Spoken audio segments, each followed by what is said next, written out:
So, do you believe in the power of manifestation? Because I see you as a practical example. So, how far do you believe? Yeah, look, we all have different philosophies and belief systems, but when it's a belief, if it's true, then it must work for every single person. And so I think of the people who are human trafficked, who've been sold by their own mother for at 4 years old. You can't tell them, just manifest your new future. Be good, do good, and good's going to happen. I think bad happens to us all. Yes. Now, I'll tell you this, that if you don't muster up any motivation or inspiration, then where you are in our circumstance and not believing beyond what you see and feel, actually will limit you. And I've actually seen now rescued human trafficked teenagers who actually find an escape, and they find a job and they save up money to go and rescue another human traffic victim. And so what's amazing is when you don't get a miracle, you can still be a miracle for somebody else. And I think in the mindset of progressing and moving onward, and yes, whatever you sow is what you reap. I believe in that, right? But it doesn't change all the destiny and the full potential of your life as a formula, if you will, for me.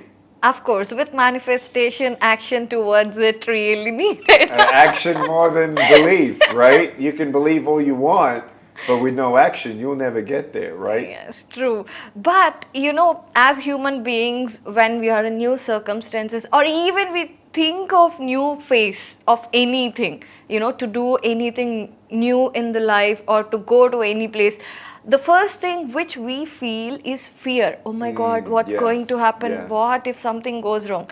So, how do you see fear? For me, I love the acronym. I don't know if you've ever heard of this one before, but there's, first of all, two categories of fear.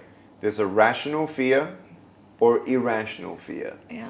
Rational fear is when my parents saw me and they looked at me, no arms, no legs, and they had fear, like, is he gonna walk? Maybe he's not gonna go to school. What if this, is he ever gonna get married? What is he gonna do? How independent is he gonna be? That fear is rational. It is good to ask those questions. For me, when I was a kid, I had a lot of irrational fear, where I would take on my life and through my filter in my mind, based on what I see, based on what I know, based on what I feel, I conclude my future by saying, I will never be married, I will never be happy, I will never find a job. And so sometimes we actually condemn our own future based on what we see. We then just limit ourselves and our future. And so FEAR, false evidence appearing real. There's so many times that we go through life that we really are afraid of something. And I'm not belittling anyone's fear, and I'm not belittling anyone's pain. But what we must understand is, do not be crippled with fear to hold you back from trying, from failing. Today's message in front of the youth there at MRU is so great. Malareddy University, is incredible that they understand that failure is not a status or a conclusion or a label. Failure is your classroom. And so you don't know what you can achieve until you try it.